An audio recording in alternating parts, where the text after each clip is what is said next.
بينهما برزخ لا يبغيان فبأي آلاء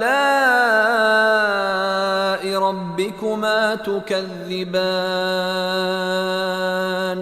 يخرج منهما اللؤلؤ والمرجان.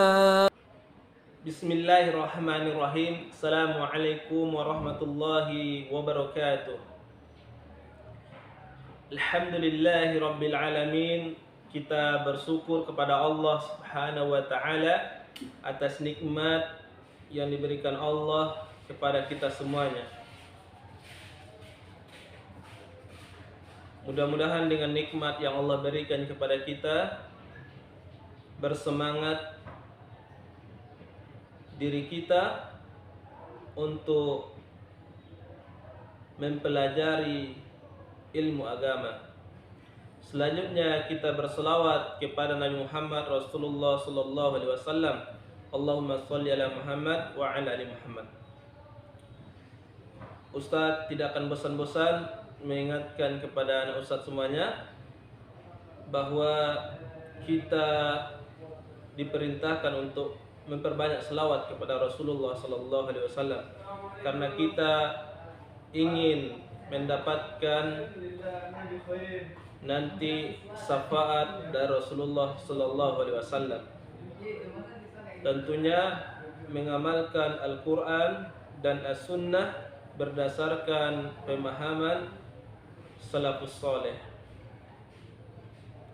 Anak Ustadz yang Ustadz cintai karena Allah Subhanahu wa taala yang berada di rumah, semoga Allah jaga kita semuanya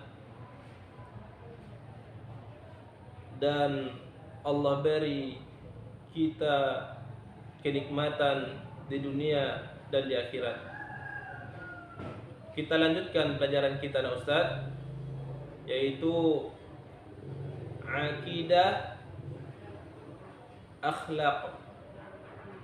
Kita masuk bab 3, penyimpangan kitab-kitab terdahulu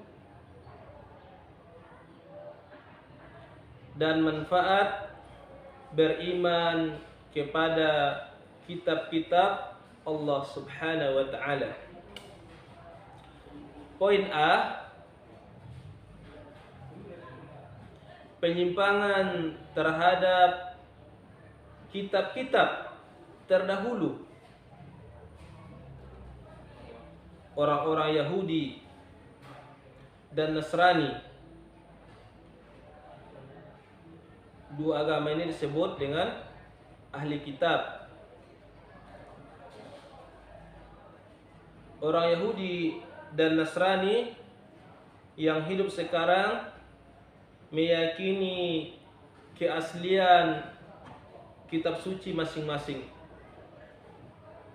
Orang Yahudi yakin bahwa Taurat yang ada di tangan mereka adalah yang diturunkan kepada Nabi Musa. Dan orang Nasrani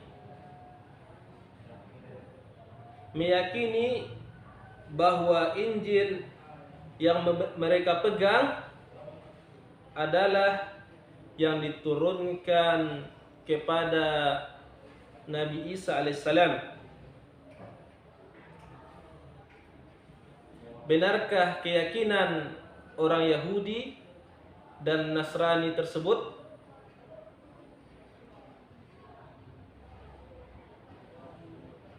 Dan apakah Taurat dan Injil yang ada saat ini merupakan kitab Allah yang wajib kita imani?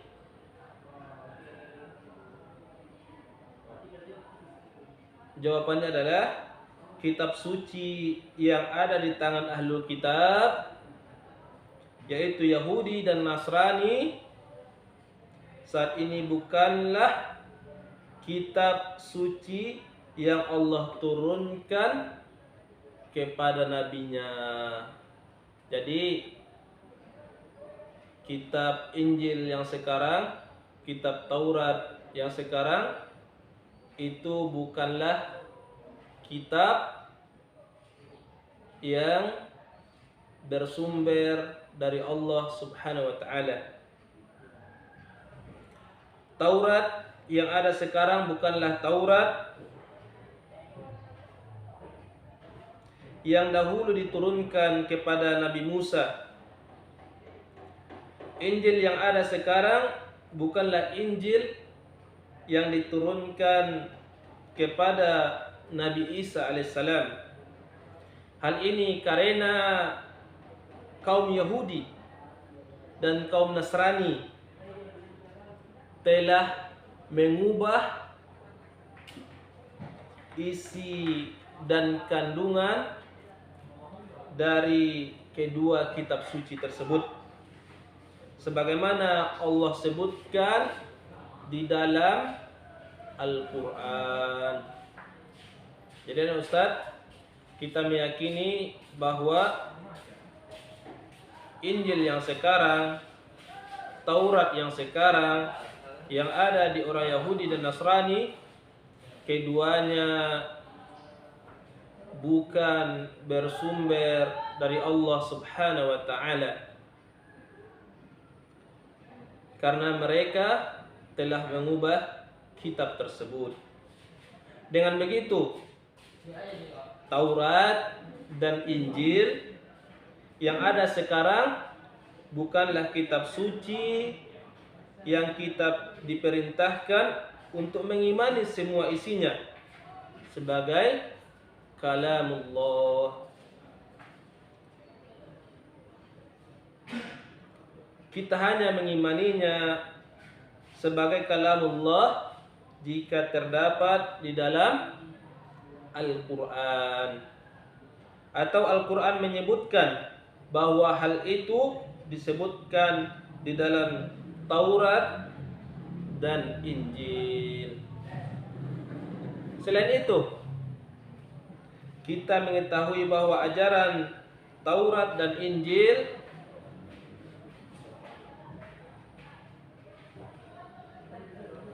telah digantikan oleh kitab yang paling mulia, yaitu Al-Quran. Dalam banyak ayat dalam Al-Quran, Allah memberitahukan terjadinya perubahan dan pemalsuan terhadap Taurat dan Injil.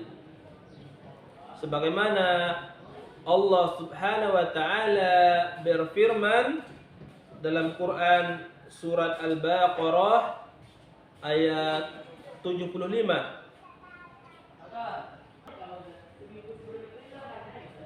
Yang artinya Ustaz,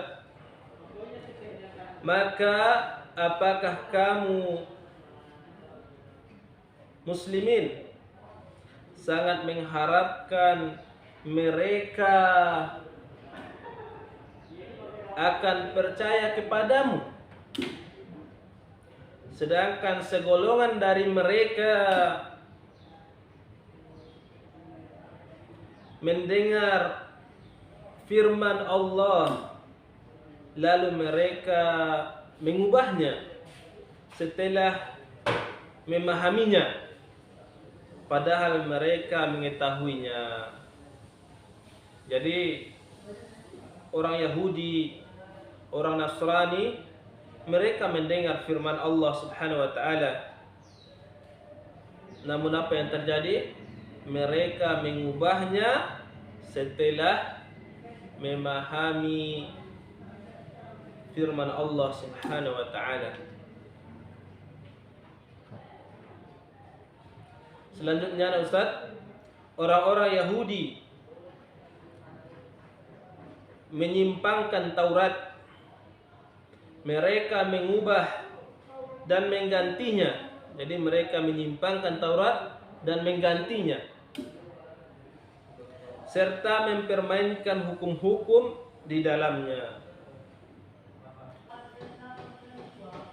Allah Subhanahu wa taala berfirman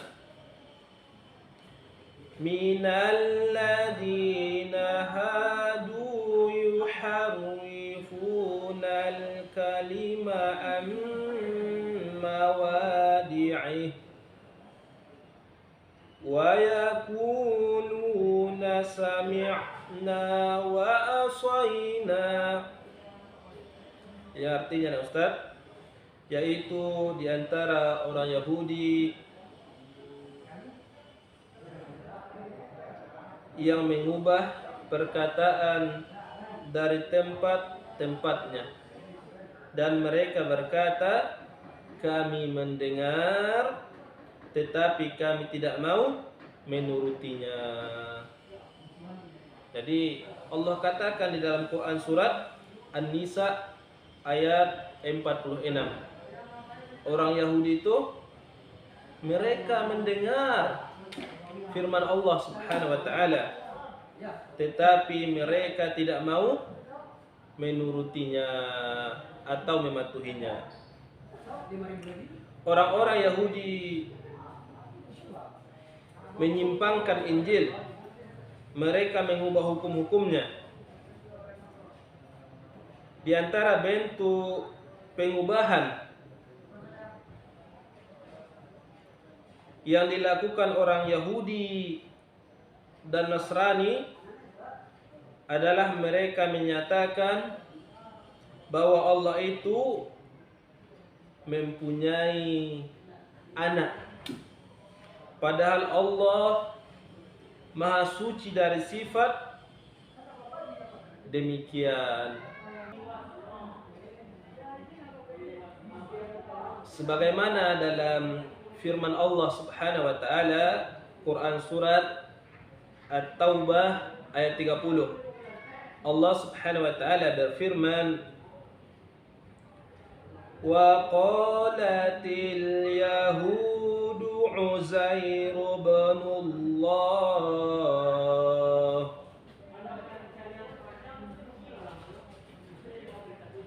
wa qalatin nasara al-masih ibn Allah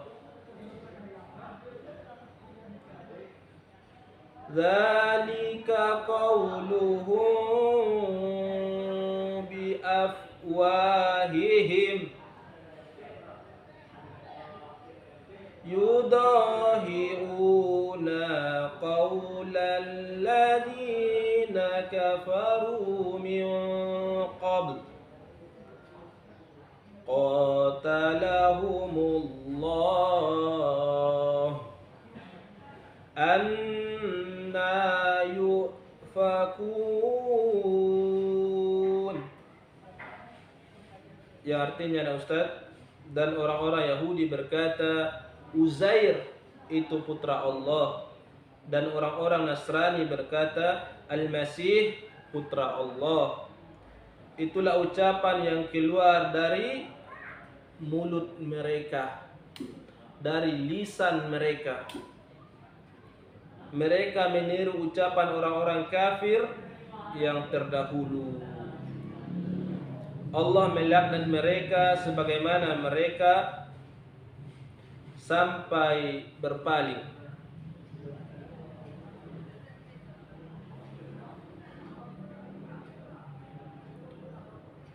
Allah melaknat mereka bagaimana mereka sampai berpaling.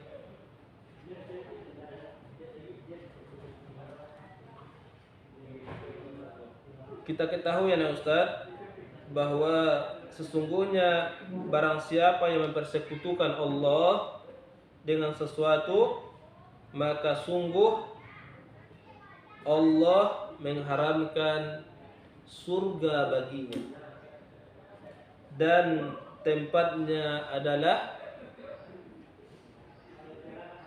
neraka Jahannam.